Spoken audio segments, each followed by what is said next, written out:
Hello बच्चों, good morning. आज ये सेकंड लेक्चर है ह्यूमन सर्कुलेटरी सिस्टम का, जिसका नाम है एनसीईआरटी में बॉडी फ्लूइड्स एंड सर्कुलेशन।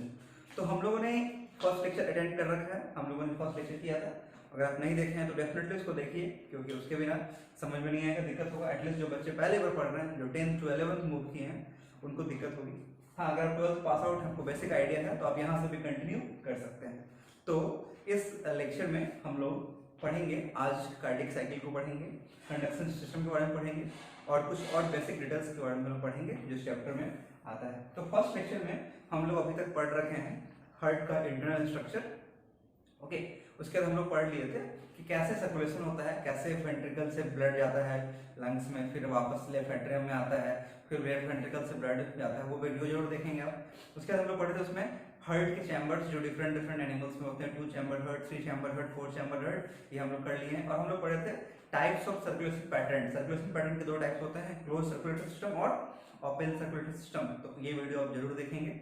एक क्लास जो लेक्चर है आपको, उसका लिंक आपको मिल जाएगा डिस्क्रिप्शन में, आप वहां से लिंक से जरूर वीडियो देखें, फिर आप इस वीडियो को कंटिन्यू करें। सो जो भी बच्चे जो 10th to 11th मूव किए हैं, या इवन 11 to 12th हैं, या जो 12th पास आउट हैं, क्योंकि देखो अल्टीमेटली सबको नीट देना है। आइदर आप 2020 में दो या 2021 में दो या 22 में दो, नीट तो सबको अल्टीमेटली देना है। तो सिलेबस यही है, सिलेबस चेंज नहीं होगा। हम लोग एकदम अपडेटेड तरीके से पढ़ते हैं, जो भी रिसेंट कोई भी अगर चेंज हुआ है सब कुछ हम लोग कवर करते हुए पढ़ेंगे।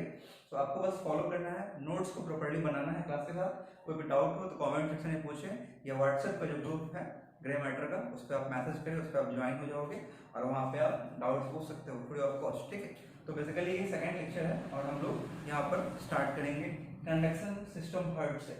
तो देखो हम लोग ऑलरेडी पढ़ रखे थे, तो ये हार्ट सपोज करो, और हार्ट के 4 चैम्बर्स हैं। Okay, so this is left atrium, so this is left atrium, this is right atrium, this is left ventricle and this is right ventricle. Okay, तो हार्ट के 4 चैम्बर्स होते हैं। Left ventricle का chamber सबसे strongest, thickest और largest होता है, ये ऑलरेडी आपको बता दिया गया है। ओके, नाउ हम लोग देख रहे हैं कि हार्ट के अंदर हम लोग क्या बोले थे कि हार्ट के अंदर चैम्बर कॉन्ट्रैक्ट करता है, दैट इज सिस्टोल, रिलैक्स करता है, दैट इज डायस्टोल। आपको याद होगा हम लोग क्या बोल चुके हैं, हम लोग अभी तक पढ़े थे लास्ट लेक्चर में कि सिस्टोल का मतलब होता है, मतलब कोई भी चैम्बर अगर सिस्टोल कर रहा है, इसका मतलब क्या होता है, इसका मतलब होता है कॉन्ट्रैक्शन, और डायस्टोल का मतलब रिलैक्सेशन। तो कोई भी चैम्बर अगर सिस्टोल करेगा तो वो कॉन्ट्रैक्ट करेगा, दबेगा, और जब डायस्टोल करेगा तो वो फैलेगा। तो हार्ट के 4 चैम्बर्स होते हैं, and out of this 4 chambers आपको पता होगा कि लेफ्ट वेंट्रिकल सबसे लार्जेस्ट, सबसे थिकेस्ट और सबसे स्ट्रॉन्गेस्ट चैम्बर होता है। ओके, नाउ अब हम लोग देखेंगे कि हार्ट के अंदर कंडक्शन कैसे होता है, क्यों कोई चैम्बर कॉन्ट्रैक्ट करता है, कोई चैम्बर रिलैक्स करता है। तो ये पढ़ने से पहले हम लोग को जानना होगा conduction system of heart. Heart के अंदर जो इंपल्स होता है, हार्ट के अंदर जो नर्व का इंपल्स होता है, वो कैसे ट्रांसमिट होता है, कैसे वो फैलता है पूरे हार्ट के अंदर, तो हम लोग वो देखेंगे। तो देखो बच्चों, सबसे पहले लिखा हुआ है हम लोग का ह्यूमन हार्ट मायोजेनिक होता है। So human heart is myogenic. Why? तो इसका आंसर ये है क्या कि ह्यूमन का हार्ट मसल से बना है? नो, मसल से बना है, that's why it is not myogenic. तो हम लोग ह्यूमन हार्ट को क्यों मायोजेनिक बोलते हैं? ह्यूमन हार्ट को मायोजेनिक इसलिए बोलते हैं क्योंकि हम लोग के ह्यूमन हार्ट के अंदर, ह्यूमन हार्ट के अंदर कुछ स्पेशलाइज्ड नोडल टिश्यूज या नोडल मस्कुलेचर होते हैं। तो हम लोग के हार्ट के अंदर we have got specialized nodal tissue या नोडल मस्कुलेचर, कुछ इस तरह का गांठ जैसा, थोड़े थोड़े दूर पे कहीं कहीं पे गांठ जैसा नोडल टिश्यूज होता है। और वो टिश्यूज कैसे बना? बेसिकली सेल्स का कलेक्शन है, एग्रीगेशन है। तो बेसिकली हम लोग के हार्ट के अंदर ये नोडल टिश्यूज के पैचेज होते हैं कुछ कुछ जगह पे, तो कहीं कहीं पे नोडल टिश्यूज होता है, और यही नोडल टिश्यू और यही नोडल मस्कुलेचर जो है वो हम लोग के हार्ट को बनाता है ऑटो एक्साइटेबल। तो हम लोग के हार्ट को ऑटो एक्साइटेबल बनाता है यही नोडल टिश्यू या नोडल मस्कुलेचर। ऑटो एक्साइटेबल का मतलब हम लोग का जो हार्ट होता है वो automatically by self spontaneously contract relax करता है। कहने का मतलब हम लोग के हार्ट को कोई भी क्या नहीं चाहिए, हम लोग के हार्ट को कोई भी एक्सटर्नल स्टिमुलस की जरूरत नहीं पड़ती है। तो हम लोग का जो हार्ट है वो ऑटो एक्साइटेबल है। ऑटो एक्साइटेबल का मतलब ये अपना इंपल्स खुद जनरेट करता है। तो अपना ये इंपल्स खुद जनरेट कर रहा है, मतलब ये एक्सटर्नल स्टिमुलस पर डिपेंडेंट नहीं है। तो एक्सटर्नल स्टिमुलस पर डिपेंडेंट ये नहीं है। ऐसा नहीं है कि ये आप दवा खाओगे तो ही आपका हार्ट कॉन्ट्रैक्ट करना शुरू करेगा, या ये नर्वस सिस्टम से मैसेज आएगा तो ही आपका हार्ट कॉन्ट्रैक्ट करेगा। नो, हार्ट के पास खुद प्रॉपर्टी है कि ये इसके अंदर जो प्रेजेंट ये जो नोडल टिश्यूज हैं ये इसको ऑटो एक्साइटेबल बनाता है, and due to this auto excitability आपका हार्ट खुद ब खुद बीट करते रहता है। तो आप देखे होंगे लाइक व्हाट्सएप वीडियो वगैरह पे देखे होंगे कि अगर सपोज किसी इंसान का हार्ट है उसको आप निकाले और उसको ट्रांसप्लांट करने जाना है तो वो हार्ट जो होता है वो बाहर, जब आप बॉडी के बाहर भी कर दोगे तो स्टिल वो बीट करते रहेगा कुछ घंटे तक, अनलेस अनटिल उसको ब्लड सप्लाई मिलता रहे तो वो बीट कर रहा होगा, और आप उसको तुरंत ले जाते हो दूसरे हॉस्पिटल में जहाँ पर किसी को ट्रांसप्लांट करना है। सपोज करो कोई हार्ट का पेशेंट है और उसका हार्ट डैमेज कर गया है और उसको हार्ट ट्रांसप्लांट करना है, मतलब दूसरे का हार्ट लगाना है, तो आप किसी और सपोज करो कोई इंसान है जो यंग एज का ही है और वो मर गया, लेकिन मर गया और उसके हम लोग हार्ट को प्रिजर्व कर लिए, हार्ट को डैमेज होने से रोक लिए, तो उस हार्ट को हम लोग ट्रांसप्लांट कर सकते हैं उस इंसान के अंदर जिसको प्रॉब्लम है हार्ट का, जिसका हार्ट खराब हो गया है, सपोज करो हार्ट में से कैंसर हो गया है या उसका हार्ट फेल हो गया है, तो उस केस में हम लोग हार्ट ट्रांसप्लांट कर सकते हैं। तो आप देखे होंगे कि इस पाथवे में, मतलब एक आदमी से हार्ट निकाले दूसरे में हार्ट लगा, उस बीच भी हार्ट कॉन्ट्रैक्ट कर रहा होता है। क्यों? बिकॉज ये जो स्पेसिफिक नोडल टिश्यूज हैं इसको ऑटो एक्साइटेबल बनाता है और जिसकी वजह से आपका हार्ट कॉन्ट्रैक्ट करता है। तो ये नोडल टिश्यूज क्या क्या हैं? तो देखो नोडल टिश्यूज के नाम लिखे हुए हैं, ये रहा और टिश्यूज हम लोग वन बाय वन पढ़ेंगे। तो देखो टिश्यूज क्या क्या होते हैं। तो सबसे पहले होता है एसए नोड। तो देखो यहाँ पे एसए नोड, एसए का मतलब साइनो एट्रियल नोड। तो एसए नोड का फुल फॉर्म है साइनो एट्रियल नोड। अच्छा आप बताओ, देखिए खुद बताओगे एसए नोड कहाँ दिख रहा है आपको, बताओ। राइट एट्रियम में, वेरी गुड। राइट एट्रियम में कहाँ?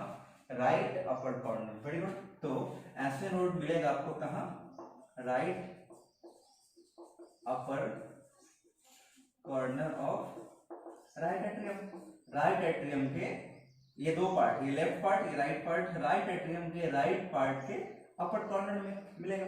तो एसए नोड का पोजीशन है right upper corner of right atrium. Now SA node का फुल फॉर्म है cyano atrial node, cyano atrial node. Now SA node का क्या फंक्शन है?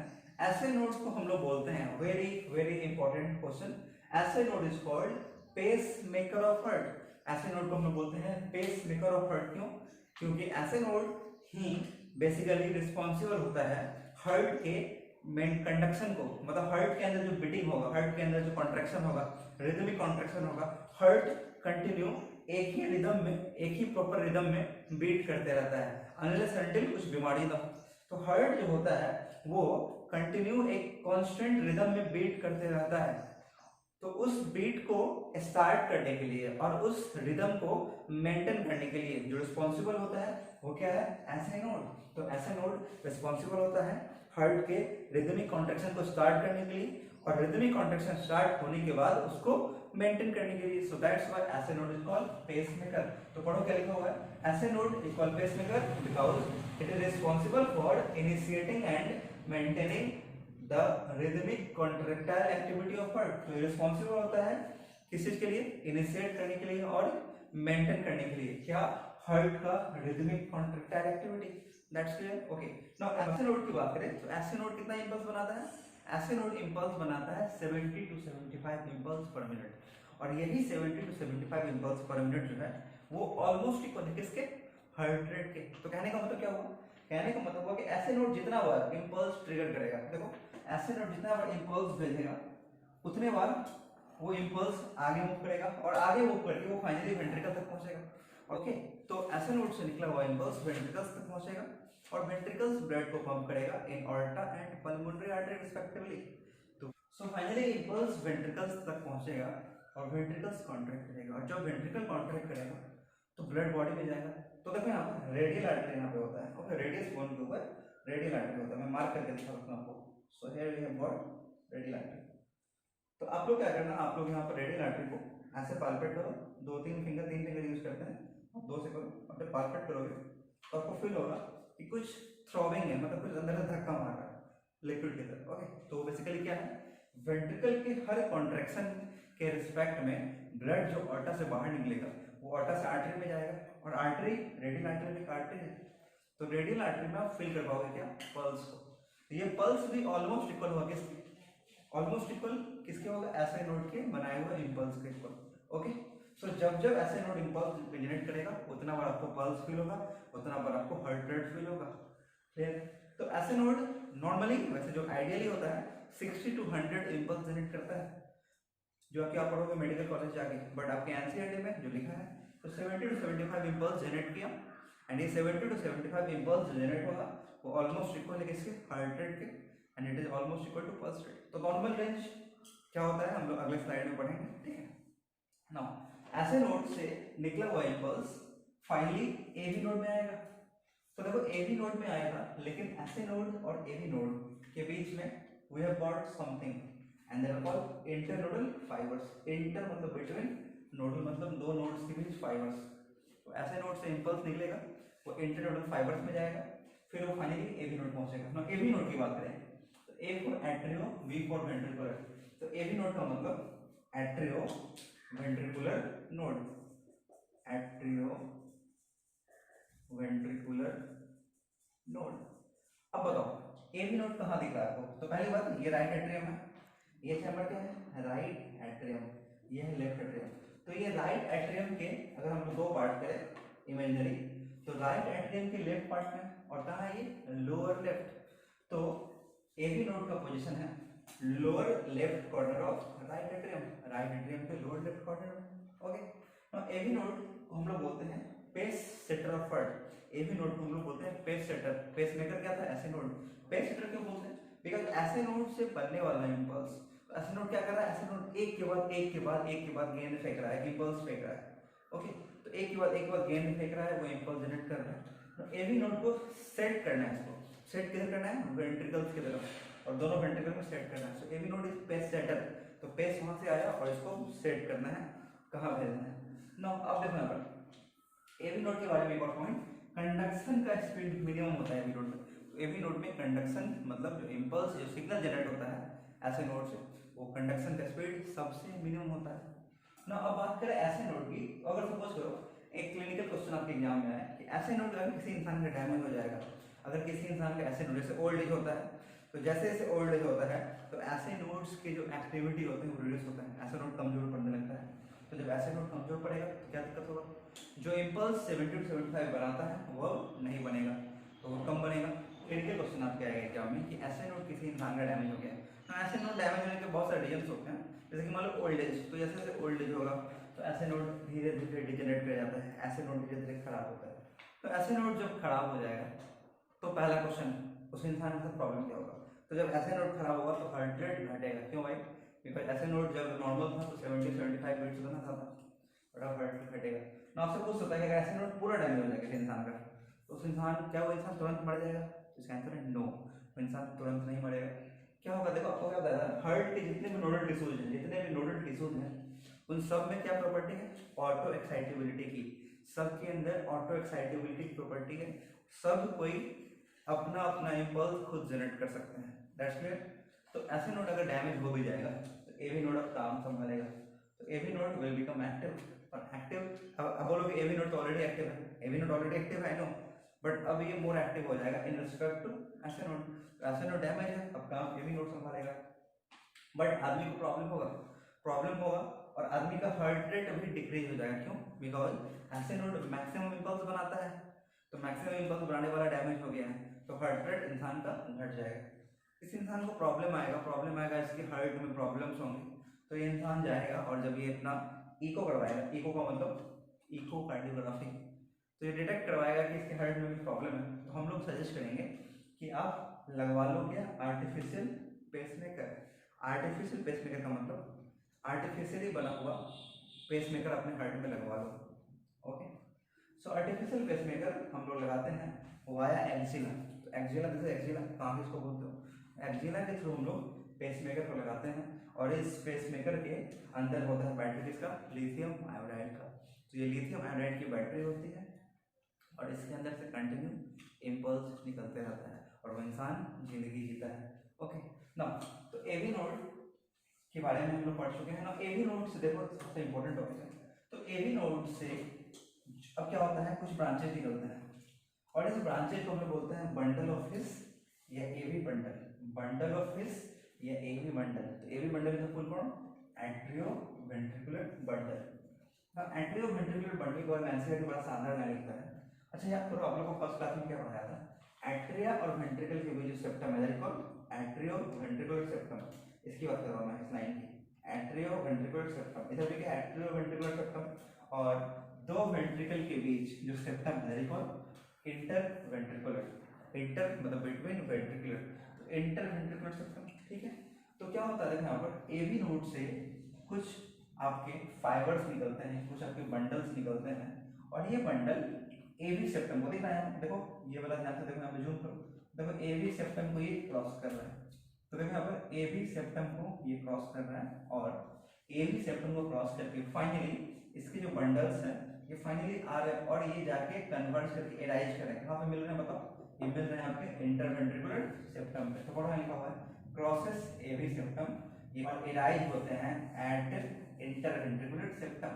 तो ये इंटरवेंट्रिकुलर सेप्टम पे एराइज हुए, कोई दिक्कत नहीं है। So this is called bundle of His या एवी बंडल।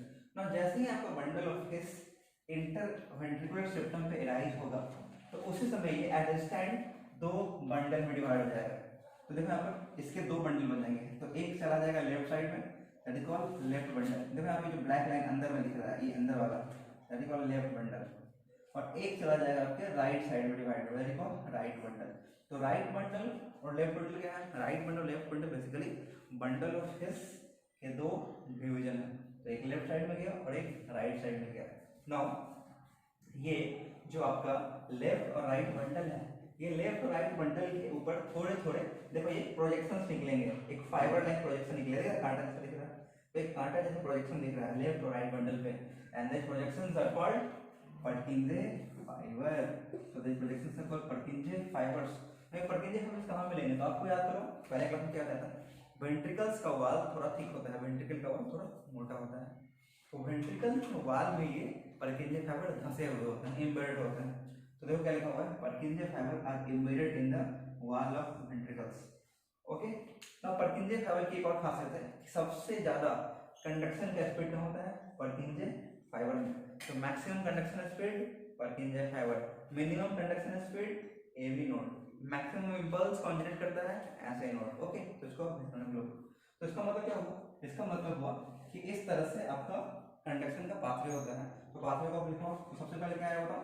ऐसे नोड, उसका क्या है? Internodal fibre, internodal fibre, S A node. फिर क्या है बताओ बच्चों? AV node. एवी नोड के बाद क्या है बताओ? आपका बंडल ऑफ हिस, या इसी को हम क्या बोलते हैं? AV bundle. उसके बाद क्या है बताओ आपका? उसके बाद है आपका left bundle and right bundle. Left bundle right bundle क्या है? ब्रांच है। और फिर क्या है बच्चों बताओ? पर्किंजे fibre. So this is the conduction pathway. तो इस पाथवे को नीट में पूछ सकता है, तो आपको ध्यान रखना है सीक्वेंस को, SA node followed by internodal fibres followed by AV node followed by bundle of His या AV bundle followed by left bundle या right bundle and followed by Purkinje fibre. तो इस एक साइकिल बहुत इंपॉर्टेंट टॉपिक है। Cardiac cycle का मतलब समझते हैं, उससे पहले कुछ आपको टर्म्स आना चाहिए। देखो नॉर्मल हार्ट रेट जो है वो होता है इंसान का 60 से 100। तो normal heart rate 60 to 100 beats per minute है। अब बोलोगे सर एनसीईआरटी में दिया हुआ 70 से 75, नो डाउट अगर आपके एग्जाम में क्वेश्चन आता है और क्वेश्चन में 60 से 100 भी है और 70 से 75, तो आपको 70 से 75 ठीक करना है।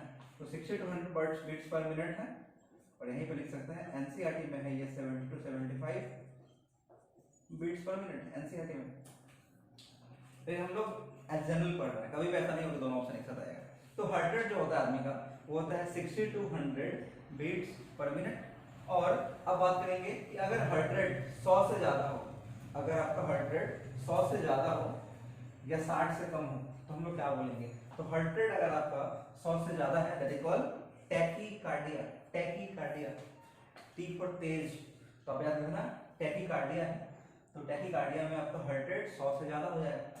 तो एक दो एग्जांपल जान लो क्यों आपका मतलब कब आपका टैकीकार्डिया हो सकता है। जैसे फीवर, तो बुखार लगता है तो टैकीकार्डिया होगा। एंजाइटी, एंजाइटी का मतलब टेंशन, लाइक आपका सब लोग कल नीट एग्जाम है या इनफैक्ट कोरोना वायरस को लेकर देख सकते हो अभी आप तो लोग डरे हुए हैं। तो जैसे एंजाइटी में हार्ट रेट बढ़ा हुआ, हार्ट रेट आपको होगा थायराइडिज्म, थायराइड का लेवल जब ज्यादा होगा, थायराइड हार्मोन का लेवल ज्यादा होगा, पढ़ेंगे हम लोग एंडोक्राइन सिस्टम में, तो आपका हार्ट रेट ज्यादा होगा। नाउ अगर आपका हार्ट रेट 60 से कम है दैट इज कॉल्ड ब्रैडीकार्डिया। तो ब्रैडीकार्डिया के एक दो कॉज ध्यान रख लोगे। ओल्ड एज होने पे धीरे धीरे आपके जो हार्ट के मसल्स होते हैं वो कमजोर पड़ जाते हैं, ऐसे नोड भी कमजोर पड़ जाता है, तो ऐसे नोड कमजोर पड़ेगा तो आपका हार्ट रेट कम होगा।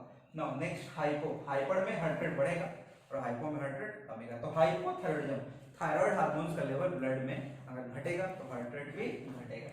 नाउ आगे देखते हैं लोग। तो देखो बच्चों 60 से 100 बीट्स हैं, एनसीईआरटी में 70 से 75 दिया हुआ है, तो एक बीट होने में कितना टाइम लगेगा? तो देखो 70 से 75 बीट 1 मिनट में, 1 मिनट में कितना सेकंड होता है? 60 सेकंड होता है। Very good. तो एक बीट निकालेंगे, क्या करेंगे? 70 से 75 बीट 1 मिनट में, मतलब एक बीट कितना में 60 बाई 70 से 75 का एवरेज में 72 मान लीजिए। ओके, डिवाइड करने के लिए आसान होगा। तो 60 divided by 72 that equals to 0.8 second.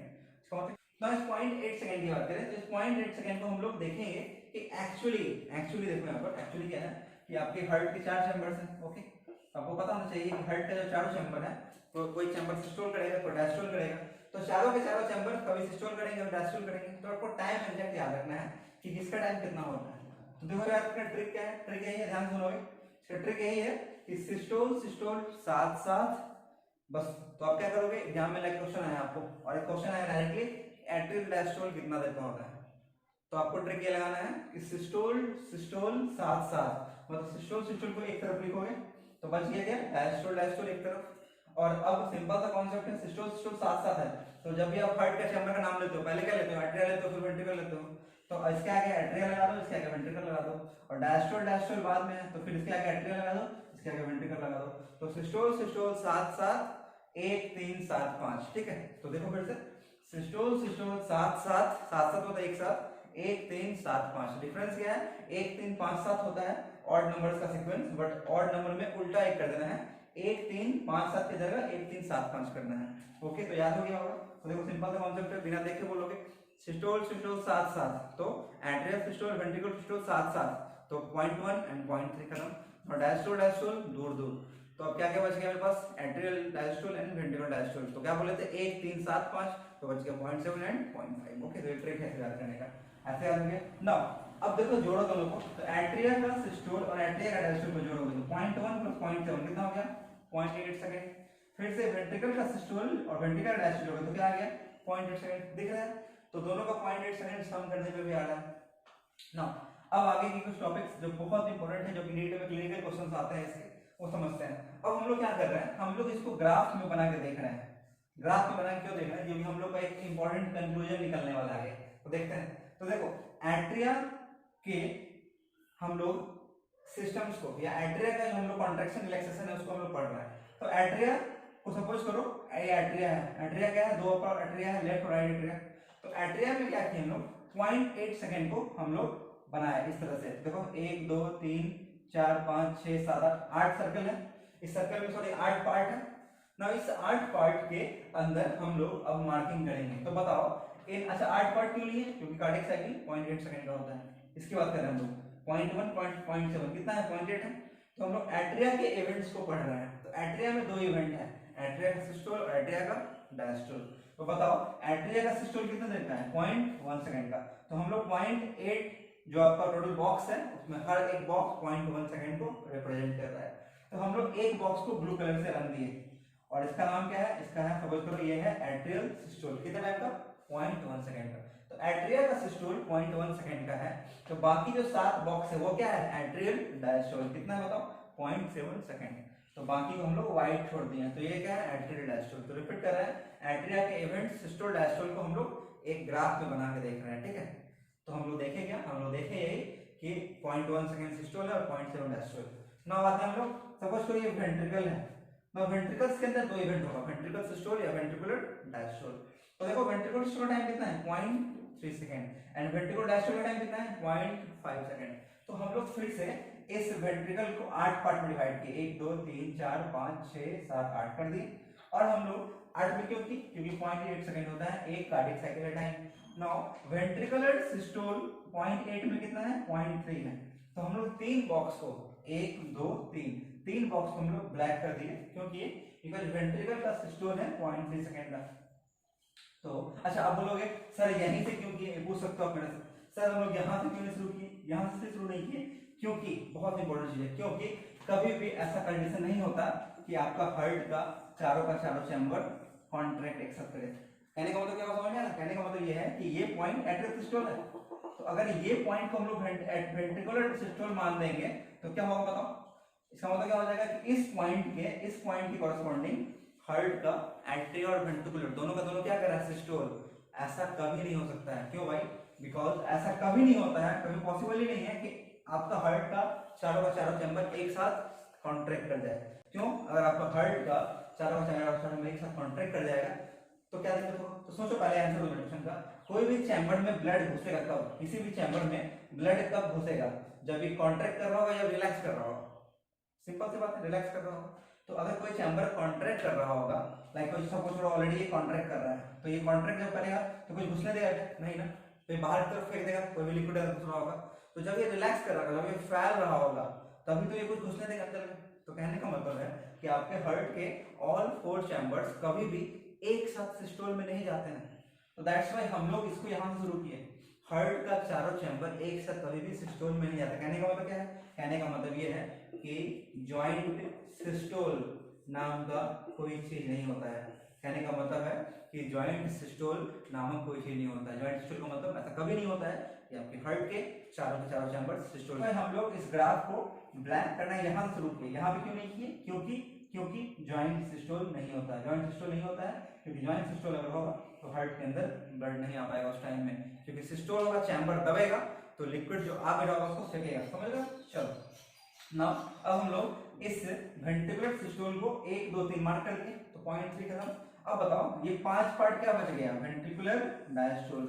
1 2 3 4 5, ये 5 क्या बच गया? Ventricular diastole. नाउ अब एट्रियल और वेंट्रिका इसको हटा देते हैं। अब हम लोग इस एट्रिया, अच्छा हार्ट में एट्रिया अलग वेंट्रिकल अलग तो होता नहीं, ऑब्वियसली हार्ट का एक पार्ट है तो हार्ट के आसपास ही होता है, ऊपर नीचे। तो हम लोग दोनों को कंबाइन किए, एट्रिया इवेंट्स को और वेंट्रिकल के इवेंट्स को कंबाइन करके देख रहे हैं। ये ब्लू वाला एट्रिया है और हम लोग ये वेंट्रिकल का बनाया है। तो अब हम लोग क्या किए? दोनों को कंबाइन किए, और देखो ध्यान से देखना, आउटर सर्किल जो है ये वेंट्रिकल को रिप्रेजेंट कर रहा है। क्यों? क्योंकि वेंट्रिकल का साइज बड़ा होता है, हम लोग उसको बाहर बनाए। तो आउटर सर्किल वेंट्रिकल का है, ब्लैक वाला, और इनर सर्किल एट्रिया का है। तो हम लोग फिर से इसको करते हैं। तो देखो एट्रिया में क्या है? ब्लू वाला एक डॉट है। एट्रियल सिस्टोल कितने सेकंड का है? 0.1 सेकंड का। और एट्रियल डायस्टोल कितना है? 1 2 3 4 5 6 7, 0.7 सेकंड। कोई दिक्कत नहीं। नो, बाहर वाले सर्किल को देखते हैं, वेंट्रिकल की बात करते हैं। तो वेंट्रिकल में सिस्टोल कितना है? 0.1 0.2 0.6, और डायस्टोल कितना है? 0.1 0.2 0.3 0.4 0.5। कोई दिक्कत नहीं है। एक चीज गौर से देखो, क्या दिख रहा है? ऐसा कहीं दिख रहा है पूरे ग्राफ में कि दोनों के दोनों चैम्बर्स एट्रिया वेंट्रिकल सिस्टोल किया? ऐसा कहीं दिख रहा है कि दोनों का दोनों चैम्बर सिस्टोल किया? नो, क्योंकि जब ये सिस्टोल किया तो ये डायस्टोल कर रहा है। ध्यान देखो तो हुआ कि जॉइंट सिस्टोल नाम का कोई भी चीज नहीं होता है। बट एक चीज ध्यान दो, कुछ दिखा? यस, दिख गया होगा। तो देखो बड़ा इंटरेस्टिंग चीज है, ये दोनों डायस्टोल में एक साथ, यहाँ पर भी दोनों डायस्टोल में, यहाँ पर भी दोनों चैम्बर डायस्टोल में, और यहाँ पर भी दोनों चैम्बर डायस्टोल में।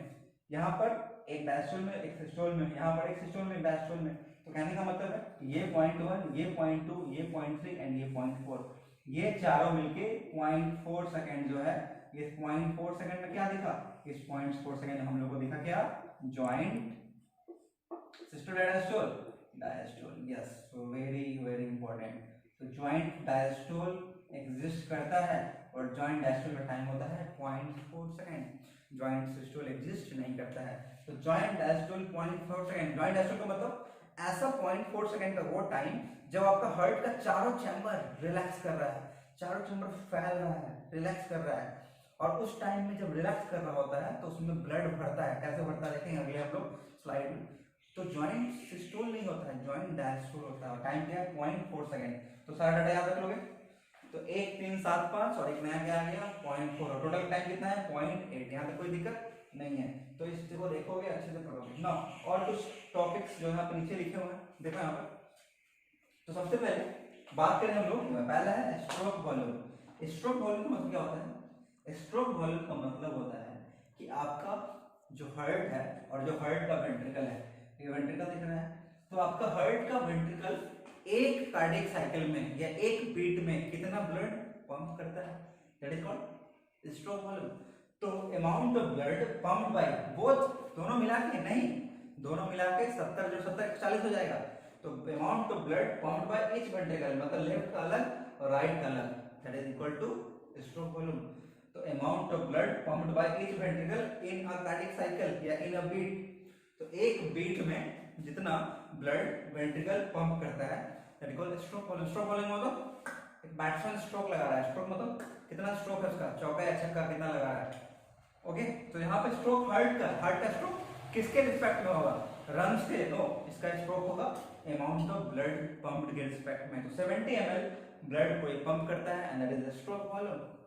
तो स्ट्रोक वॉल्यूम का ये जो फार्मूला है, ये फार्मूला हम लोग नीचे समझेंगे ना, आगे देखते हैं। तो देखो कहने का मतलब ये है कि ये आपका सपोज करो हार्ट है और आपको याद होना चाहिए कल की क्लास में पढ़े थे, हम लोग यहाँ क्या पढ़े थे, यहाँ पे क्या होता है बाइकस्पिड वाल्व होता है ना, बी फॉर बाया, बी फॉर बाइकस्पिड, या इसको हम लोग क्या बोलते हैं मिट्रल वाल्व। और यहाँ पे क्या होता है बताओ, ट्राइकस्पिड वाल्व, याद आ रहा है, वेरी गुड। तो कहने का मतलब ये है कि इस लेफ्ट वेंट्रिकल में, इस लेफ्ट वेंट्रिकल के अंदर जब वेंट्रिकल डायस्टोल कर रहा होता है, जब वेंट्रिकल डायस्टोल, टाइम कितना वेंट्रिकल डायस्टोल का देखो 0.5 सेकंड, तो जब 0.5 सेकंड के आखिरी टाइम पे पहुंच चुका होता है तो उस टाइम वेंट्रिकल क्या कर रहा होता है, मैक्सिमम डायस्टोल या minimum diastole, maximum diastole. Okay, तो इसका मतलब क्या हुआ, इसका मतलब हुआ कि वेंट्रिकल जब पूरी तरह से फैल जाएगा, तो वेंट्रिकल जब पूरी तरह से डायस्टोल कर लिया होगा उस टाइम कितना ब्लड, उस टाइम कितना ब्लड आपके वेंट्रिकल्स के अंदर अट पाता है, so that is called and diastolic volume. And diastolic मतलब एंड किसके, डायस्टोल के। तो डायस्टोल के एंड टाइम पे कितना ब्लड आपके वेंट्रिकल्स में अटता है, that is called and diastolic volume, diastole के एंड पे। तो पढ़ो क्या लिखा हुआ है, and diastolic volume is the volume of blood present in ventricle after end of diastole. तो डायस्टोल के एंड के टाइम में कितना ब्लड आपके वेंट्रिकल्स में होता है, इसका अमाउंट कितना होता है 120 ml, ध्यान रखोगे। तो 120 ml is the end diastolic volume, मतलब वेंट्रिकल्स फैल के 120 ml ब्लड एट्रिया से गिरता है, 120 ml ब्लड, और वेंट्रिकल्स में 120 ml ब्लड आपके मैक्सिमम डायस्टोल या at the end of diastole ventricles में एक्यूमुलेट होता है। ना अब हार्ट को अपना पावर दिखाना है, तो हार्ट का पावर कितना है, स्ट्रोक कितना है इसका 70 ml, तो हार्ट का स्ट्रोक was 70, तो आउट ऑफ 120 120 आया, और 120 में वो कितना फेंका, लाइक कि क्रिकेटर को 6 बॉल फेंके, तो 6 ball is the end diastolic volume, और 6 बॉल में कितने 6 हिट किया, तो 3 6 हिट किया और 3 बॉल सपोज करो मिस किया, तो 3 क्या उसका स्ट्रोक वॉल्यूम। तो 120 ml ब्लड वेंट्रिकल्स में आया और इस 120 से 70 ml वो पंप कर दिया हर बीट में, एक वेंट्रिकल है दोनों, यस दोनों अलग अलग, तो 70 70 140, तो 120 में से 70 वो पंप कर दिया। तो अब जैसे ही वेंट्रिकल वापस से, जैसे ही वेंट्रिकल वापस से अब सिस्टोल करेगा, तो देखो वेंट्रिकल अब सिस्टोल करेगा मतलब वेंट्रिकल अब सिकुड़ जाएगा, तो वेंट्रिकल सिकुड़ा, और वेंट्रिकल से सिकुड़ा तो यहां से ऑर्टा के थ्रू 70 ml ब्लड बाहर आ गया, और यहां पर से भी 70 ml ब्लड बाहर आ गया। इसका नाम क्या होगा, पल्मोनरी आर्टरी, उसका नाम क्या है ऑर्टा, ये लास्ट क्लास में पढ़ चुके हैं, देख लेना। तो कहने का मतलब क्या हुआ, 70 ml ब्लड निकला ऑर्टा से और पल्मोनरी आर्टरी से, बट अब बताओ कितना रह गया, 120 minus 70 that equals to 50 ml। तो 50 क्या हुआ, सिस्टोल, देखो सिस्टोल शुरू हुआ, वेंट्रिकल सिस्टोल टाइम कितना है 0.3 सेकंड, सपोज करो वेंट्रिकल सिस्टोल शुरू हुआ 0.1 सेकंड, ओके ब्लड निकला 0.2 ब्लड निकल रहा है 0.3, ओके तो 0.3 लास्ट टाइम, मतलब वेंट्रिकल सिस्टोल अब खत्म होने वाला है, 0.3 सेकंड पूरने वाला है। तो at the end of ventricle systole, ventricle systole के एंड टाइम पे होने के बाद कितना ब्लड आपके उस हार्ट में बच जा रहा है, वो क्या है एंड सिस्टोलिक वॉल्यूम। सिस्टम में आपको फोकस करना, सिस्टोल के एंड पे खत्म होने पे कितना वॉल्यूम ऑफ ब्लड आपके फोकस करना पर रह जा रहा है हार्ट में, हार्ट में कहां पर वेंट्रिकल में, रिकॉल एंड सिस्टोलिक वॉल्यूम का अमाउंट कितना है 50 ml। तो फटाफट डेफिनेशन क्या है इसका, वॉल्यूम ऑफ, इसको हम लोग सेम कर दिए हैं, volume of blood in ventricle after end of diastole systole, systole और किसका सिस्टोल वेंट्रिकुलर सिस्टोल। अच्छा एक चीज और, जब कहीं पे लिखा ना हो कि सिस्टोल डायस्टोल किसका है, तो मान क्या चलना है वेंट्रिकल का, ये अंडरस्टूड बात है, ये माइंड में सब लोग यहां पे देखो लिखे नहीं थे हम ए या बी, तो जब कुछ ना लिखा हो माइंड में क्या लाना है वी, क्योंकि वेंट्रिकल ज्यादा इंपॉर्टेंट चैम्बर है, वेंट्रिकल ज्यादा इंपॉर्टेंट चीज है। ओके, तो जब माइंड में जब कभी एग्जाम में कोई क्वेश्चन आया और मेंशन नहीं किया कि एट्रियल सिस्टोल या वेंट्रिकल सिस्टोल, तो हम लोग वेंट्रिकल का आंसर देंगे हमेशा, ठीक है। तो वेंट्रिकुलर सिस्टोल के एंड पे बचने वाला ब्लड इज कॉल्ड इनसिस्टोलिक वॉल्यूम। तो अब फॉर्मूला आपको समझ में आ जाएगा। तो स्ट्रोक वॉल्यूम क्या हुआ? स्ट्रोक वॉल्यूम हुआ कि कितना आप फेंके, तो कितना फेंके मतलब कितना आप में आया डायस्टोल के एंड में और आप कितना फेंक दिए सिस्टोल के एंड में। तो 120 माइनस 50 इक्वल टू 70। तो इन डायस्टोलिक वॉल्यूम कितना है 120 और इन सिस्टोलिक कितना है 50 and that equal to 70 ml। तो 70 ml क्या है मेरा? स्ट्रोक वॉल्यूम है हार्ट का। किसका? दोनों वेंट्रिकल का? नहीं, एक वेंट्रिकल का। तो अब बताओ कि 70 ml ब्लड वेंट्रिकल आपका पंप कर रहा है, 70 ml ब्लड आपका वेंट्रिकल पंप कर रहा है हर एक बीट में, और हार्ट बीट कितनी बार कर रहा है? 70 से 72 बार। तो हम लोग निकाल सकते हैं क्या? Cardiac output. तो कार्डिक आउटपुट का मतलब देखो सी आउटपुट, कार्डिक आउटपुट का मतलब कि अमाउंट ऑफ ब्लड आपका हार्ट कितना टोटल पंप करेगा 1 मिनट में। 1 मिनट में, एक बीट में 70 ml, तो 1 मिनट में तो आपका हार्ट का आउटपुट कितना है? हार्ट का आपका कितना आउटपुट है 1 मिनट में? तो कैसे निकालेंगे बताओ? तो 1 मिनट में निकालना है तो हम लोग क्या करेंगे? स्ट्रोक वॉल्यूम 1 बीट में, और एक हार्ट 1 मिनट में कितना बार बीट करता है? 70 से 75 बार। तो स्ट्रोक वॉल्यूम 1 बीट में 70 ml और हार्ट रेट है 72। तो 70 × 72 करोगे तो it will come around 4900 ml and that is near about 5000 ml। और उसको हम लीटर में लिखेंगे कितना? 5 लीटर। तो 5 लीटर क्या है? 5 लीटर है हमारे हार्ट का कार्डियक आउटपुट। तो हार्ट का कार्डियक आउटपुट 5 लीटर होता है। 1 सेकंड में क्या? 9। 1 बीट में क्या? 9। तो 5 लीटर कितना में? 1 मिनट में। तो 5 लीटर पर मिनट, यूनिट इंपॉर्टेंट है। तो कार्डियक आउटपुट का यूनिट हो गया 5 लीटर पर मिनट। देखो आप ऐसा समझो, ये है topic. Next topic cardiac cycle. हम लोग पढ़ेंगे किस तरह से हार्ट के अंदर ब्लड फ्लो होता है और किस तरह से सिस्टोल डायस्टोल होता है। ये टॉपिक बेसिकली बहुत परेशान करता है बच्चों को। उसका प्रॉब्लम है कि आपके कॉन्सेप्ट क्लियर नहीं होते हैं। अगर आप डायरेक्टली ये वीडियो देख रहे हो तो मेरा सजेशन है इससे पहले जो टॉपिक्स हुए हैं लेक्चर 1 में उसको कवर करोगे तो इस टॉपिक को देखोगे तो समझ में, क्योंकि बहुत शॉर्ट फॉर्म में लिखा हूं मैं बीबी टीबी वगैरह, तो आपको समझने के लिए आपको इसके बेसिक्स आने चाहिए। और बेसिक्स जब आप लेक्चर 1 अटेंड किए होगे तो आपको आ रहा होगा, नहीं आ रहा है तो आप उसको अटेंड करें। तो देखो हम लोग देख रहे हैं कैसे हो रहा है। तो सपोज करो, अच्छा अभी हम लोग पढ़ चुके हैं जो बेसिक चीज आपको माइंड में रखना है इससे पहले वो क्या है? पहला, कार्डियक साइकिल का टाइम कितना है? 0.8 सेकंड। ओके, नाउ नेमोनिक क्या बताया मैं? सिस्टोल सिस्टोल साथ साथ, डायस्टोल डायस्टोल दूर दूर। तो सिस्टोल सिस्टोल साथ साथ का मतलब एट्रियल सिस्टोल वेंट्रिकल सिस्टोल एक साथ, और डायस्टोल और वेंट्रिकल का डायस्टोल एक साथ। तो एट्रियल डायस्टोल वेंट्रिकल डायस्टोल एक साथ। तो ट्रिक क्या बताया? 1 3 7 5। 1 3 7 5 का मतलब 0.1 0.3 0.7 0.5, और जॉइंट डायस्टोल का मतलब 0.4 सेकंड। तो जॉइंट डायस्टोल वो फेज है कार्डियक साइकिल का जिस टाइम आपके चारों चैम्बर्स रिलैक्स कर रहे हैं। तो जब आपके चारों चैम्बर्स रिलैक्स कर रहे हैं, तो चारों चैम्बर्स रिलैक्स कर रहा है, फैल रहा है, that is called joint diastole. No, joint systole नाम का कोई चीज नहीं होता है। क्यों? क्योंकि अगर आपका हार्ट जॉइंट सिस्टोल में चला जाएगा तो इसके अंदर ब्लड नहीं आएगा, और जब हार्ट के अंदर ब्लड नहीं आएगा तो दैट्स वाई उसको प्रॉब्लम हो सकता है, डैमेज हो सकता है। तो हम लोग को पढ़ रहे हैं तो हम लोग एक रेफरेंस पॉइंट मानेंगे, कहां से स्टार्ट करेंगे, लाइक साइकिल स्टार्ट कहां से करना है, उसको कुछ रेफरेंस पॉइंट होना चाहिए। तो हम लोग रेफरेंस पॉइंट लिए हैं कि सपोज करो ऐसा कंडीशन है कि आपके हार्ट का चारों चैम्बर डायस्टोल कर रहा हो। हार्ट अभी किसमें हो? जॉइंट डायस्टोल में।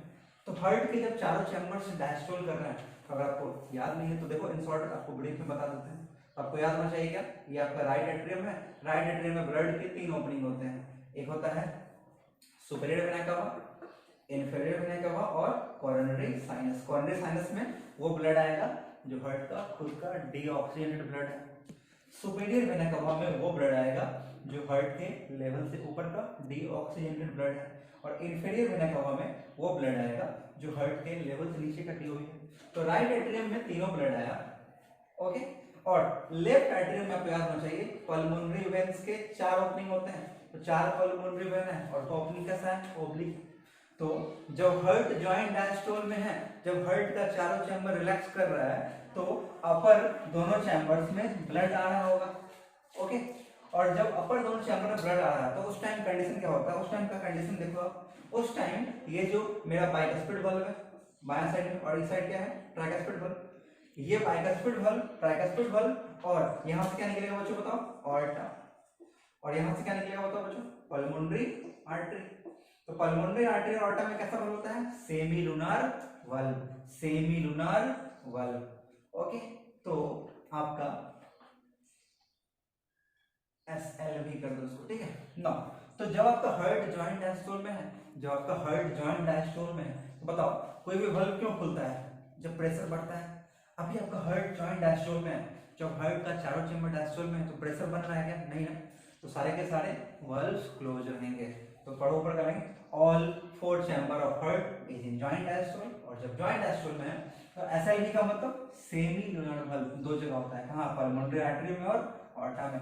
अगला बाइकस्पिड वाल्व कहाँ होता है? लेफ्ट एट्रियम और लेफ्ट वेंट्रिकल के बीच। अगला ट्राइकस्पिड वाल्व कहाँ होता है? राइट एट्रियम और राइट वेंट्रिकल के बीच। तो सेमी लुनार वाल्व दोनों साइड का, बाइकस्पिड वाल्व और ट्राइकस्पिड वाल्व क्लोज है। तो टोटल चारों वाल्व क्लोज है, bicuspid, tricuspid, semi lunar valve, pulmonary artery, semi lunar valve और ऑर्टा। वेरी गुड, क्योंकि अभी जॉइंट डायस्टोल में। नाउ जैसे ही ये वाल्व क्लोज है, तो देखो ये वाल्व सपोज करो क्लोज है, तो जब वाल्व क्लोज है तो अब क्या होगा? यहाँ पर ये वाल्व क्लोज है तो ऊपर का नीचे लिक्विड फ्लो नहीं करेगा, और ये जब वाल्व क्लोज है तो यहाँ से जो लिक्विड होगा फ्लो नहीं करेगा। तो क्या होगा? आप देखो, तो ये वाल्व क्लोज है, लेकिन आपका सुपेरियर वेना कावा और इंफीरियर वेना कावा और कोरोनरी साइनस और पल्मोनरी वेन का ओपनिंग ओपन है। तो इस दोनों चैम्बर में धीरे धीरे करके ब्लड भरते रहेगा। तो देखो इन दोनों चैम्बर में इस साइड क्या आएगा? दिगो भी आएगा और इस साइड ओ भी आएगा ना, और ये बढ़ते रहेगा। तो देखो धीरे धीरे सुपेरियर वेना कावा के थ्रू, इंफीरियर वेना कावा के थ्रू और कोरोनरी साइनस के थ्रू ब्लड राइट एट्रियम में आ रहा है, और पल्मोनरी वेन कितने? 4 के थ्रू ब्लड कहाँ आ रहा है? लेफ्ट एट्रियम में आ रहा है, दिख रहा है ना? तो राइट एट्रियम और लेफ्ट एट्रियम में धीरे धीरे ब्लड आया, और जैसे ही कोई चैम्बर में, लाइक सपोज किसी भी आप पॉट में पानी भरोगे तो प्रेशर बढ़ेगा ना पॉट के अंदर। वेरी गुड, तो राइट एट्रियम और लेफ्ट एट्रियम के बीच प्रेशर ग्रेजुअली इंक्रीज कर रहा है, प्रेशर धीरे धीरे बढ़ रहा है। अब बताओ, अभी तक प्रेशर नहीं था, अभी तक लिक्विड नहीं था उसके अंदर, तो बाइकस्पिड वाल्व और ट्राइकस्पिड वाल्व क्लोज था, अरे क्लोज था ना, वेरी गुड। लेकिन जैसे ही राइट एट्रियम और लेफ्ट एट्रियम में, राइट एट्रियम में via superior vena cava, inferior vena cava and coronary sinus blood आएगा, और लेफ्ट एट्रियम में via the pulmonary vein blood आएगा, तो यहाँ पर प्रेशर बिल्डअप होगा, चैम्बर बढ़ेगा, चैम्बर में लिक्विड बढ़ेगा, और इस प्रेशर बिल्डअप की वजह से फाइनली प्रेशर इतना पड़ेगा कि वाल्व इस तरफ जो क्लोज था खुल जाएगा। वाल्व जैसे ही खुलेगा तो बी फॉर बायां, तो यहाँ क्या है? Bicuspid valve. तो बाइकस्पिड वाल्व के थ्रू लेफ्ट एट्रिया का ब्लड लेफ्ट वेंट्रिकल में आएगा, और इस साइड ट्राइकस्पिड वाल्व है तो राइट एट्रिया का ब्लड राइट वेंट्रिकल में आएगा। तो पढ़ो क्या लिखा हुआ है? Pressure increases gradually in right atrium and left atrium, RA for right atrium and LA for left atrium. और प्रेशर बढ़ने से बाइकस्पिड वाल्व और ट्राइकस्पिड वाल्व ओपन हो जाएगा। तो बाइकस्पिड वाल्व और ट्राइकस्पिड वाल्व ओपन कब हुआ? जब आपके राइट एट्रियम और लेफ्ट एट्रियम के अंदर ब्लड बढ़ा, अरे कोई दिक्कत नहीं। और जैसे ही ओपन होगा बाइकस्पिड ट्राइकस्पिड वाल्व, तो फटाक से सपोज करो यहाँ पर x ml ऑफ ब्लड है, तो उस x ml ऑफ ब्लड का 70%, उस x ml ब्लड का 70% ब्लड एट्रिया से वेंट्रिकल में चला जाएगा। तो 70% ब्लड फटाक से एट्रिया से वेंट्रिकल में चला जाएगा, और उस मेथड को बोलते हैं, हम लोग बोलते हैं रैपिड फिलिंग और दूसरा डायस्टेसिस। तो दो तरह का मेथड होता है, रैपिड फिलिंग और डायस्टेसिस। मतलब आप सपोज करो कि लाइक एक कहीं पे स्टेडियम है, वहां आपको एंट्री नहीं मिल रहा, अचानक से आपका गेट खोल दिया, तो फटाक से लोग घुसेंगे मैच देखने के लिए, सोचेंगे फ्री में घुस जाओ। तो सेम यहाँ पर वाल्व खुला, तो वाल्व जैसे खुला तो फटाक से रैपिडली ब्लड भरा एट्रिया से वेंट्रिकल में। तो आपको पता होना चाहिए कि रैपिड फिलिंग से maximum percentage of blood rapid filling से एट्रिया से वेंट्रिकल में बढ़ेगा, और मिनिमम कितना? डायस्टेसिस के थ्रू। तो डायस्टेसिस का मतलब लाइक सपोज करो कि मान लो गेट खुल गया, जैसे कि ये सपोज करो कि वाल्व है, गेट बंद था, गेट खुला, जैसे खुला तो स्पीड से रैपिड फिलिंग हुआ, और रैपिड फिलिंग हुआ, थोड़ा बहुत ब्लड रैपिड फिलिंग के अलावा साइड से गिर गया नीचे ग्रेविटेशनल पुल के थ्रू। ग्रेविटी का भी तो फोर्स होता है, तो ग्रेविटेशनल फोर्स की वजह से थोड़ा सा ब्लड नीचे आ जाएगा। तो आपको पता होना चाहिए कि डायस्टेसिस का मतलब होता है कि ऑलमोस्ट ना के बराबर ब्लड आ रहा है, मतलब बहुत कम परसेंटेज में ब्लड आपका डायस्टेसिस से, तो उसको हम लिखे हैं मिनिमम। तो मिनिमम ब्लड एट्रिया से वेंट्रिकल डायस्टेसिस से, और मैक्सिमम रैपिड फिलिंग से। तो रैपिड फिलिंग और डायस्टेसिस से 70% ब्लड एट्रिया से वेंट्रिकल में आ जाएगा। अरे आ गया ना, याद करो अभी क्या चला था? Joint diastole. जॉइंट डायस्टोल अब खत्म हुआ ना। अब क्या होगा देखो यहाँ पर, अब यहाँ से इंपॉर्टेंट चीज है। अच्छा 70% आया, 30% अभी नहीं आया है ना। अब क्या होगा देखो, ऐसे नोड जनरेट करेगा अपना फर्स्ट इंपल्स। ऐसे नोड अपना फर्स्ट इम्पल्स जनरेट कर दिया, फर्स्ट दाग दिया गोली समझो। तो जैसे ऐसे नोड अपना फर्स्ट इम्पल्स जनरेट किया तो देखो यहाँ पर क्या होता है, ये आपका देखो यहाँ पर क्या मिला ऐसे नोड। तो जैसे ही ऐसे नोड इम्पल्स जनरेट करेगा तो अभी जस्ट हम लोग पढ़े थोड़ी पहले, ऐसे नोड से निकलेगा और इंटरनोडल फाइबर से आएगा और कहाँ आएगा आपका एवी नोड तक आएगा ना। तो जैसे ही आपका ऐसे नोड फर्स्ट इम्पल्स जनरेट करेगा तो ऐसे नोड के फर्स्ट इम्पल्स जनरेट करने से एट्रिया के अंदर क्या होगा, एट्रिया के अंदर हो जाएगा सिस्टोल।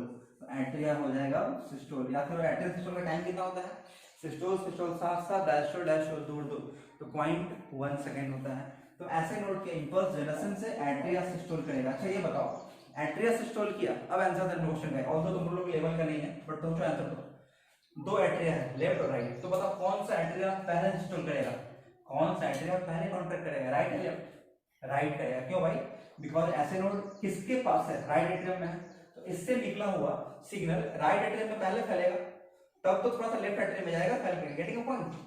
तो राइट एट्रियम हल्का सा पहले, तो यहाँ लिख दीजिए राइट एट्रियम लेफ्ट एट्रियम से पहले सिस्टोल करेगा। और अगर उसने कभी नहीं पूछेगा आपसे, आपके लेवल का नहीं, बट थोड़ा सा जान लो कि अगर आपसे पूछ दिया मान लो कि राइट एट्रियम और लेफ्ट एट्रियम में सबसे पहले सिस्टोल कौन करेगा, आंसर क्या जाएगा, राइट एट्रियम। दोनों के दोनों एट्रिया एक साथ नहीं करेगा, और तो आपके एनसीईआरटी में लिखा हुआ है एट्रिया एक साथ कॉन्ट्रैक्ट करेगा। ओके, आप लोग के नीट यूजी के लिए सही है। तो ऐसे नोड के इंपल्स से एट्रिया कॉन्ट्रैक्ट करेगा, और एट्रिया के कॉन्ट्रैक्ट से राइट एट्रियम पहले करेगा थोड़ा सा पहले, तो राइट एट्रियम थोड़ा पहले करेगा, और जैसे ही राइट एट्रियम और लेफ्ट एट्रियम कॉन्ट्रैक्ट करेगा तो बताओ एक्स अमाउंट ऑफ ब्लड से 70% वेंट्रिकल में आया, तो कितना बचा हुआ था 30%। तो ये 30% ब्लड है, ये मूव करेगा कहाँ, एट्रिया से वेंट्रिकल में, तो रिमेनिंग 30% ब्लड भी एट्रिया से वेंट्रिकल में मूव करेगा। अच्छा बताओ जब एट्रिया सिस्टोल कर रहा होगा तो उस टाइम वेंट्रिकल क्या कर रहा होगा, सिस्टोल डायस्टोल, बोलो सिस्टोल तो करने का सवाल ही नहीं उठता, क्यों, क्योंकि जॉइंट सिस्टोल होता ही नहीं है। तो जब एट्रिया सिस्टोल कर रहा होगा तो वेंट्रिकल डायस्टोल कर रहा होगा। तो पढ़ो यहाँ पर 0.1 सेकंड वाला टाइम हम जो देख रहे हैं, तो उसमें जो एट्रियल सिस्टोल कर रहा था आपका वेंट्रिकल उस टाइम में डायस्टोल कर रहा है, एंड एट्रियल सिस्टोल की वजह से 30% ब्लड मूव करेगा। आंसर दो मेरे क्वेश्चन का, जो कितना ये उल्टा लगता है, सोचो अगर ध्यान से, थोड़ा उल्टा लगता है ना कि अरे यार कॉन्ट्रैक्शन में ताकत है बट उसमें 30 हो रहा है, 70 तो इससे हो जा रहा है 70, तो थोड़ा सा और लगता है, बट यही तो इंपॉर्टेंट है, क्वेश्चन यही तो है कि systole is the cause of only 30% blood. Okay, तो आपसे एक क्वेश्चन पूछ सकता है कि अगर एक हाइपोथेटिकल डाटा देखें कि अगर 100 ml ब्लड राइट एट्रियम में आएगा तो कितना ml ब्लड राइट वेंट्रिकल में सिस्टोल की वजह से आएगा, तो क्या जाएगा 30%, मतलब 30 ml। ओके, ऐसा क्वेश्चन बन सकता है ना। जैसे ही आपका 30% ब्लड मूव किया, अब देखो क्या होगा, ऐसे नोड से निकला हुआ इंपल्स कहाँ गया, एवी नोड में गया। तो पढ़ो यहाँ पे, ऐसे नोड से निकला हुआ इंपल्स एवी नोड में गया। एवी नोड में आपको पता होना चाहिए क्या, एवी नोड में क्या होता है, कंडक्शन डिले। तो कंडक्शन का स्पीड सबसे कम कहाँ होता है, एवी नोड में। ओके ना, एवी नोड के बाद कहाँ गया वो बताओ, बंडल ऑफ फिश में, या एवी बंडल में, बंडल ऑफ फिश में गया। उसके बाद कहाँ गया बताओ, पर्किंजे फाइबर, याद आ रहा है जस्ट हम लोग पढ़ चुके हैं। तो फाइनली कहाँ गया बताओ, पर्किंजे फाइबर्स में आ गए। और पर्किंजे फाइबर्स कहाँ होता है, पर्किंजे फाइबर्स होता है वेंट्रिकल के पूरे वॉल में धंसा हुआ। तो पर्किंजे फाइबर्स एम्बेडेड होता है वेंट्रिकल्स के वॉल में, थोड़ा देर पहले हम लोग पढ़ा जस्ट अभी। तो पर्किंजे फाइबर्स के अंदर जैसे ही वो सिग्नल जाएगा तो वेंट्रिकल का क्या हो जाएगा, सिस्टोल। Very very important. तो जैसे ही वो सिग्नल गया पर्किंजे फाइबर में तो वेंट्रिकल करेगा सिस्टोल। अच्छा याद करो, जब वेंट्रिकल सिस्टोल करेगा तो उस टाइम एट्रिया क्या कर रहा होगा, डायस्टोल। या वेंट्रिकुलर सिस्टोल के टाइम में एट्रिया डायस्टोल कर रहा होगा, कोई दिक्कत नहीं है। चलो ना, अब बताओ वेंट्रिकल सिस्टोल कर रहा है तो देखो वेंट्रिकल सिस्टोल करना शुरू किया, ये टाइम कितना था वेंट्रिकल सिस्टोल बताओ, ट्रिक है बार बार याद रखोगे, सिस्टोल सिस्टोल साथ साथ, तो टाइम क्या है 0.3 सेकंड। तो वेंट्रिकल सिस्टोल कर रहा है तो करो 0.1 0.2 0.3, तो धीरे धीरे वेंट्रिकल सिस्टोल कर रहा है। तो वेंट्रिकल धीरे धीरे सिस्टोल कर रहा है। तो एक सिचुएशन ऐसा आता है इस 0.3 सेकंड टाइम के बीच, ऐसा सिचुएशन आता है लाइक 0.3 सेकंड चाहिए इसको पूरा सिस्टोल करने के लिए। तो जब 0.1 हुआ 0.2 हुआ, अच्छा आंसर दो मेरे क्वेश्चन का। अभी आपका जैसे ही वेंट्रिकल सिस्टोल करेगा, वेंट्रिकल जैसे ही आपका सिस्टोल करना चाहेगा तो ब्लड पहले कहाँ जाना चाहेगा बताओ, ब्लड पहले जाना चाहेगा ऊपर, और ऊपर क्या है, ऊपर है बाइकस्पिड एंड ट्राइकस्पिड। ऊपर का मतलब इसकी बात कर, तो ब्लड जाके वहां पे टकराएगा ना, वेरी गुड। और जैसे ही ब्लड टकराएगा तो देखो वेंट्रिकल का प्रेशर धीरे धीरे बढ़ रहा है, वेंट्रिकल का प्रेशर धीरे धीरे बढ़ा, और जैसे वेंट्रिकल का प्रेशर बढ़ा तो ब्लड पहले जाना चाहेगा ऊपर, लेकिन स्ट्राइक करेगा किससे, बीवी, बीवी का मतलब बाइकस्पिड वाल्व, और टीवी का मतलब ट्राइकस्पिड से। तो जैसे ही बाइकस्पिड वाल्व और ट्राइकस्पिड वाल्व के लेफ्ट प्लेट से टकराएगा तो ये वाल्व क्लोज हो जाएगा, और आवाज आएगा देखो S1 या लव। तो S1 आया, S1 इक्वल लव, समझ में आया, समझ में आया, वेरी गुड। तो बाइकस्पिड वाल्व और ट्राइकस्पिड वाल्व क्लोज हो जाएगा ना। यहाँ पर एक ऐसा मोमेंट आता है, वेरी वेरी इंपॉर्टेंट क्वेश्चन बन सकता है। तो देखो bicuspid valve tricuspid valve close है और इतना प्रेशर अभी नहीं बन पाया है। देखो सेमिनल वाल्व ऑलरेडी क्लोज था, हमको याद होना चाहिए। तो अभी इतना प्रेशर नहीं बन पाया है कि पल्मोनरी आर्टरी और ऑर्टा का वाल्व खुले। तो पल्मोनरी आर्टरी और ऑर्टा का वाल्व अभी तक नहीं खुला है, और तो नहीं खुला मतलब बंद है, वेरी गुड। और बाइकस्पिड वाल्व और ट्राइकस्पिड वाल्व भी बंद है। तो कुछ मोमेंट, कुछ टाइम में ऐसा सिचुएशन हो जाता है कि आपका बाइकस्पिड वाल्व भी बंद, ट्राइकस्पिड वाल्व भी बंद। ये क्यों बंद हुआ, लिक्विड के बैक फ्लो से बंद हो गया, और प्रेशर इतना नहीं है कि अभी सेमिनल वाल्व खुले, क्योंकि अभी टाइम चाहिए, क्योंकि वेंट्रिकल सिस्टम कितना देर का है, 0.3 सेकंड का है। तो 0.3 सेकंड पूरा नहीं हुआ है अभी। तो एक ऐसा टाइम आता है बीच का जहां पर आपके बाइकस्पिड वाल्व भी क्लोज, ट्राइकस्पिड वाल्व भी क्लोज, और सेमिनल वाल्व भी क्लोज। ये क्यों बोल रहा हूँ, क्योंकि इस फेज को हम लोग बोलते हैं आइसोवॉल्यूमेट्रिक कॉन्ट्रैक्शन। स्टार लगाना इसमें 5 स्टार, आइसोवॉल्यूमेट्रिक कॉन्ट्रैक्शन। तो आइसोवॉल्यूमेट्रिक कॉन्ट्रैक्शन पूछेगा कि आइसोवॉल्यूमेट्रिक कॉन्ट्रैक्शन का मतलब, इसका मतलब होता है कि आइसोवॉल्यूमेट्रिक मतलब कॉन्ट्रैक्शन हो रहा है लेकिन वॉल्यूम ऑफ चैम्बर कांस्टेंट है। कॉन्ट्रैक्शन हो रहा है लेकिन वॉल्यूम ऑफ चैम्बर कांस्टेंट है। वॉल्यूम ऑफ चैम्बर कांस्टेंट है मतलब लिक्विड न कहीं निकल पा रहा है, न लिक्विड वहां पे घुस पा रहा है। तो वॉल्यूम चैम्बर कांस्टेंट है, क्योंकि ये दोनों ओपनिंग भी बंद है और ये खुद बंद करवाया अपने हरकत से, और ये दोनों भी बंद है क्योंकि उतना प्रेशर नहीं बन पाया है कि उसको खुलेगा। तो वो जो टाइम होता है, वो जो सिचुएशन होता है जिसके टाइम में वॉल्यूम ऑफ चैम्बर कांस्टेंट होता है, लेकिन कांस्टेंट है बट वो कॉन्ट्रैक्ट कर रहा है। सोचो कितना हाइपोथेटिकल बात है, कॉन्ट्रैक्ट भी कर रहा है चैम्बर लेकिन वॉल्यूम कांस्टेंट है। क्यों, क्योंकि ना ऊपर जाने का रास्ता है ना नीचे जाने का। ऊपर जाने का रास्ता क्यों है, क्योंकि आप बंद कर दिए, और नीचे से निकलने का मतलब, इससे ऐसे निकलने का मतलब उतना प्रेशर ही नहीं बन पाया है। आइसोवॉल्यूमेट्रिक कॉन्ट्रैक्शन, और आइसोवॉल्यूमेट्रिक कॉन्ट्रैक्शन में डायरेक्टली पूछेगा आपसे, आज के लिए क्वेश्चन नीट में आएगा कि आइसोवॉल्यूमेट्रिक कॉन्ट्रैक्शन के टाइम में कौन कौन सा वाल्व क्लोज या ओपन होता है। तो इसका आंसर सीधे याद रखोगे, बीवी, टीवी, एसवी तीनों क्लोज है। Bicuspid valve close, tricuspid valve close, और सेमीलुनार वाल्व। एसवी का मतलब अच्छे से लिख लो, सेमीलुनार वाल्व ये क्लोज है। किसका, दो चीज का, पल्मोनरी आर्टरी का और ऑर्टा का। अरे समझ में आया, तो बहुत इंपॉर्टेंट है, इसको समझाने के लिए टाइम लगेगा। चलो अब तो आसान है। तो ब्लड ऊपर जाना चाहेगा लेकिन टकराएगा, S1 बनेगा ना, प्रेशर धीरे धीरे बढ़ेगा, वेंट्रिकल स्ट्रॉन्ग चैम्बर है, प्रेशर बढ़ेगा, और फाइनली प्रेशर बढ़ते बढ़ते जो आपका सेमिलुनार वाल्व है ये खुल जाएगा। और सेमिलुनार वाल्व कहाँ है बताओ, पल्मोनरी आर्टरी में और ऑर्टा में। तो पल्मोनरी आर्टरी और ऑर्टा का सेमिलुनार वाल्व खोल दिया मैंने, खोल दिया, और जैसे ही खुलेगा तो रैपिडली ब्लड निकलेगा। कहाँ से, वेंट्रिकल से, एकदम पूरा स्पीड में भागेगा और निकलेगा, और ब्लड कहाँ जाएगा, लंग्स में। तो ये ब्लड जाएगा लंग्स में, और ये ब्लड कहाँ जाएगा, बॉडी के सिस्टम्स में। अरे जाएगा ना, तो ये ब्लड जाएगा बॉडी के सिस्टम्स में, और ये ब्लड जाएगा लंग्स में। अच्छा ये बताओ कि ये वाल्व कब तक खुला रहेगा, ये वाल्व तब तक ही खुला रहेगा जब तक वेंट्रिकल का सिस्टोल इतना पावरफुल रहे। समझो, जब तक वेंट्रिकल का सिस्टोल इतना पावरफुल रहे कि वो वाल्व को खोल के रखे। तो देखो ये वाल्व है, और ये वाल्व तब तक खुला रहेगा जब तक वेंट्रिकल का सिस्टोल पावरफुल है, इतना पावरफुल कि वो आपके वाल्व को खोलने का क्षमता रखे। तो कभी न कभी वेंट्रिकल सिस्टोल खत्म होना है, मानते हो आप। तो वेंट्रिकल सिस्टोल 0.3 सेकंड का ही है, वेंट्रिकल सिस्टोल एंड होने लगेगा। तो वेंट्रिकल सिस्टोल जब खत्म होगा तो शुरू क्या होगा, वेंट्रिकल डायस्टोल। तो वेंट्रिकल अब रिलैक्स करना शुरू करेगा, और टाइम कितना होता है, 1 3 7 5। तो वेंट्रिकल डायस्टोल, तो इसका टाइम हो गया 7, तो 0.7 सेकंड। तो अब वेंट्रिकल डायस्टोल करेगा। तो जैसे ही वेंट्रिकल डायस्टोल करेगा तो वेंट्रिकल का प्रेशर, वेंट्रिकल डायस्टोल और वेंट्रिकल का चैम्बर फैल रहा है। जैसे ही वेंट्रिकल का चैम्बर फैलेगा तो अब बताओ कि ये वाल्व खुला रहेगा क्या, नहीं, ये वाल्व बंद हो जाएगा झटके से, क्योंकि इसको खोलने के लिए जो फोर्स चाहिए था वो वेंट्रिकल ही अब सिस्टोल करना बंद कर दिया, वेंट्रिकल डायस्टोल कर दिया। और जैसे ही वेंट्रिकल डायस्टोल किया तो सेमिनल वाल्व क्लोज हो जाएगा दोनों साइड पर। जैसे ही सेमिनल वाल्व क्लोज होगा तो एक नया साउंड बनेगा, that is called S2 and that is called dub. तो यहाँ पे बनेगा डब, और यहाँ पे क्या बना सकता हूँ, लव। तो लव एंड डब कैसे बना सकता है, तो तो फाइनली लंग्स और बॉडी में जाएगा ब्लड कब तक, जब तक वेंट्रिकल सिस्टोल कर रहा है, और जैसे ही वेंट्रिकल सिस्टोल खत्म होगा तो वेंट्रिकल डायस्टोल शुरू होगा, और वेंट्रिकल डायस्टोल शुरू होगा तो आपके सेमिलुनर वल्व्स क्लोज होंगे, और सेमिलुनर वल्व जो क्लोज होंगे तो डब बनेगा, और डब बनने की वजह से साउंड प्रोड्यूस होगा कॉल्ड S2। एंड लंग्स से ब्लड प्यूरिफाई होकर फिर से कहाँ आएगा, लेफ्ट एट्रियम में, और ब्लड ऑर्टा से निकलेगा और ऑर्टा से आर्टरी में जाएगा, और आगे क्या होता है ये हम लोग ऑलरेडी लास्ट लेक्चर में पढ़ चुके हैं।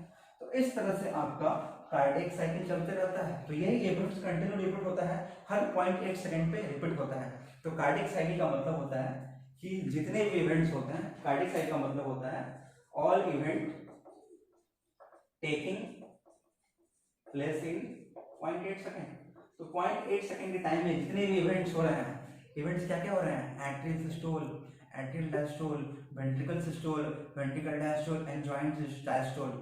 तो सारे इवेंट्स जो एक कार्डियक बीट में या 1.8 सेकंड के बीच होते हैं, that is called cardiac cycle. तो कार्डियक साइकिल का मतलब ऑल इवेंट्स जो कि 0.8 सेकंड के टाइम में हो रहा है, that is basically cardiac cycle. तो आई होप कि आप लोगों को समझ में आया होगा।